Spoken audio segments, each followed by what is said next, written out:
So, Retracing History essentially is a virtual tour of historical sites that I go to. Virtual tours should not limit us to me going there on that day. What if we were able to take a trip into a past to a site that's no longer open?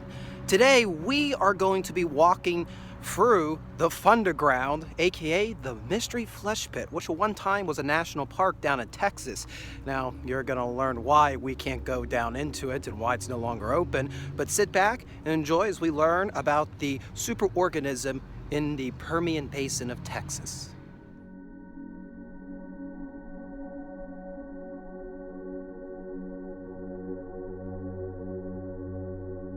Prior to the 1970s, the flats around Gumption, Texas only attracted prospective well diggers. Assisted in surveying these drill sites was Jackson Surveying, headed by James Jackson. Mr. Jackson was only in his mid-20s, yet already had lived a wild life. He liked to give off the impression of being a cowboy, but he was in fact born in Boston. He had roamed the country in his teenage years in a fit of rebellion against his father, a prominent figure in the U.S. defense industry. Found himself working on oil rigs outside of Odessa, Texas, became to realize the only ones assured a profit in this business were the geologists surveying the drill sites. Following his father's death, Mr. Jackson invested his inheritance into starting his own surveying company. It was a modest entity who found themselves testing the soil 20 miles outside of Gumption in 1973 in the hopes of finding oil in an overlooked part of the Permian Basin. In late April of 1973, the Jackson surveying crew inspected a peculiar sinkhole. Peeking below the surface, Mr. Jackson was stunned to find not oil, not rock, but matter resembling flesh. It appeared to be a tunnel made of some unknown organic matter that plummeted 500 feet into the earth. Mr. Jackson was aware he was ill-equipped to investigate with his few crew members, quickly writing to his headquarters to divert all of his resources to Gumption. Trying to explain to the office what he had discovered, he wrote, "It's not a fungus either. This thing breathes and makes sounds same as any other creature, and it bleeds. God, how it bleeds." Throughout the summer of '73, Jackson Surveying exhausted all of their resources trying to excavate the top of the sinkhole, which was discovered to be some kind of orifice belonging to the fleshy mass beneath the ground. The estimates of 500 feet were shattered as surveyors began making vertical descents up to 1,800 feet. Within the dim lights with their hard hats, the crews saw creatures never before seen by the human eye. Some scurried away from being blinded, but others proved more hostile. By late August, Mr. Jackson confirmed 3 of his team had been killed. "A man's got to have an iron constitution or a mighty thick skull, and lucky me that the good Lord seen fit to bless me with both." But the rest of his crew was not as bombastic in their abilities. Mr. Jackson reached out to Anodyne Deep Earth Mining to expand the exploration efforts. Boreholes drilled by Anodyne in the surrounding area discovered organic matter 4,000 feet below the ground. They brought in the first stents to splay the fleshy caverns wide enough for exploration.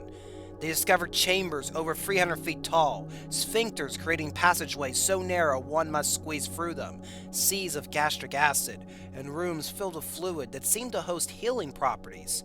In essence, Anodyne and Mr. Jackson had discovered a superorganism whose limits scientists are still debating at the time of recording. When the press got wind of what was living underneath Gumption, Texas, they flocked to the orifice. Anodyne opened the superorganism to exploration in 1976, although it was a hard sell to the public. Families that came to the orifice were disgusted by the fleshy pit they peered into. Notably, Rachel Frost of the Greenpeace Foundation accused Anodyne of violating and torturing the superorganism and voiced demands that the Mystery Flesh Pit be transferred to a research entity rather than be held by a mining corporation. Outcries such as these led to Anodyne creating the now famous Caver Coop mascot, encouraging families to venture into the Thunderground. In 1976, the circus clown incident occurred and was likely a catalyst for federal involvement with the Flesh Pit. In 1979, a joint Soviet-U.S. expedition journeyed deeper than anyone had yet gone. Over the course of 6 weeks, the 6-person crew, which included Mr. Jackson and Miss Frost, broke through layers of tissue that had yet to be replicated elsewhere in the fleshy caverns. Although Lieutenant Krashensko was lost during the expedition, the team did return with new data that was instrumental in the development of geobiological studies. In April of 1980, President Carter visited the orifice to declare the superorganism the Mystery Flesh Pit National Park. Park Service would take over stewardship of the property, exploring and interpreting the superorganism for the public. Anodyne would retain their mining rights and be an integral part in building further infrastructure within the pit. Mr. Jackson remained a member of the board of directors. He was still eager as ever to discover new otherworldly wonders, but he was not comfortable with the buildup of infrastructure that seemed to diminish the original state of the superorganism. When he learned of plans to establish a sprawling resort in the bowels of the pit, he resigned his post out of protest. The Park Service and Anodyne went forward with the plans of bolstering the tourism infrastructure. This included a resort known as the Intra-Park Wellness Resort, which hosted over 200 rooms that overlooked the Gastric Sea. There was extensive construction of a Marriott hotel, restaurants, a visitor center, and a gondola necessary for visitors to descend into the underworld. The culmination of this work was the 8-year build of the Lower Visitor Center that opened with a new communication center to monitor the superorganism in 1995. The National Park Service attempted to prepare first-time visitors with the following blurb in their 2000 brochures. For obvious reasons, the Mystery Flesh Pit is unlike any other park within the National Park system. It is an incomprehensible, vast, and ancient organism whose origin and purpose is unknown to modern science, and a thing which inspires a deep, primal, and instinctual gut fear in the hearts of all men who gaze into it. After a 20-minute ride into the mall, a wide variety of activities were accessible. Any visitor could explore a small selection of the fleshy tunnels via reinforced and enclosed walkways. After a mandatory orientation in the Lower Visitor Center, one may hike a rougher trail exploring the greater anatomy of the superorganism. Amongst the sights one would encounter include spectacular flora and strange fauna. Hikers were advised to keep their distance, especially should something like the abyssal copepod begin clicking aggressively.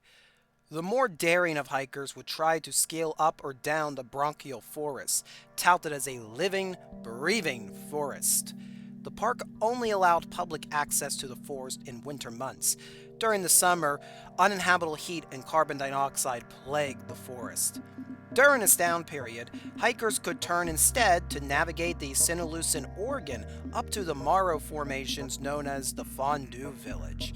Here one may gawk at how such squishy walls manage to support the ceiling. But be careful, for touching the walls may lead to you being a permanent part of the pit. Landmarks included in the Circus Clown Chime were a spectacular reminder of the dangers should one not play safe within the pit.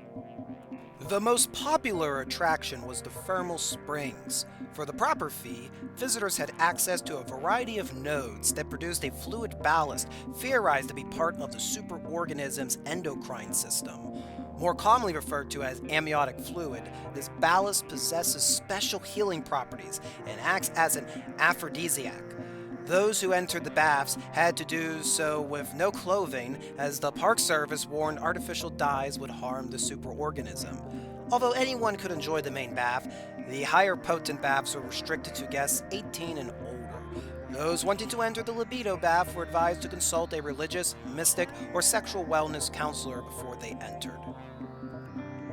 The ballast of the Mystery Flesh Pit was diluted by anodyne for use in a variety of products. These included medical creams and computer processors. You may be more familiar with their contribution to the carbonated beverage industry with Coke Heartthrob. Meant to be a special for St. Valentine's Day 1985, the flavor was so popular it became a regular staple until its discontinuation after the park's closure. Mystery Flesh Pit National Park would have been remembered in history as a natural wonder, but the event of July 4, 2007 changed everything. The itinerary called for the park's annual concert and fireworks display, but unseasonably high rains put a kibosh on the fun. To compensate visitors, the park extended their hours beyond the normal closing time of 8 p.m. Normally, the activity during closing time was limited to Anodyne's mining crews working far beyond the Lower Visitor Center. But with visitor facilities still operational, the power grid was overstressed. A relay fault error resulted around 9:30 p.m., resulting in the drainage pumps meant to extract water from the sand gullet within the orifice to malfunction. Rainwater began to spill down into the mystery flesh pit, triggering what can be best described as a choking response from the superorganism. Normally, the hydraulic stents would brace the anticipation for muscle contractions, but technicians unaware of the flooding were in the process of rebooting the electric grid, which resulted in a 45-second blackout. Shortly before 10 p.m., visitors rushed in a panic to the lower visitor center in the dark as the entire pit began to shake. Muscle contractions destroyed trails and led to severe damage to the lower visitor center. Attempts to pacify the superorganism with a still redacted contingency program sent the entire organism into a toxic shock. The contractions within the park became violent, while tremors in the ground were recorded as far as the Dallas-Fort Worth area. In a 80-mile radius from the orifice, large chunks of the earth were fractured as what could be surmised to be appendages attempted to break free. Realizing the state of Texas could be obliterated, the White House authorized the use of nuclear force against the superorganism. Thankfully by then, the contingency measure had taken its toll, but not before a geyser of gastric bile was shot from the orifice, raining partially digested organic matter across the upper visitor center structures and parking facilities. The harrowing catastrophe led to the deaths of an estimated 700 individuals. Most survivors that were found by rescue teams near the orifice were mortally wounded by the gastric acids, their bodies appearing as if they had been partially digested. The infrastructure within the mystery flesh pit was a complete loss, and for the safety of the public, the park was closed up immediately after.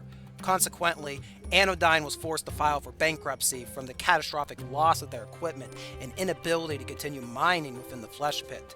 The company was restructured as the Permian Basin Recovery and Superorganism Containment Corporation to continue to monitor the unfathomable being that's been forced back into a temporary slumber beneath the dirt of Texas.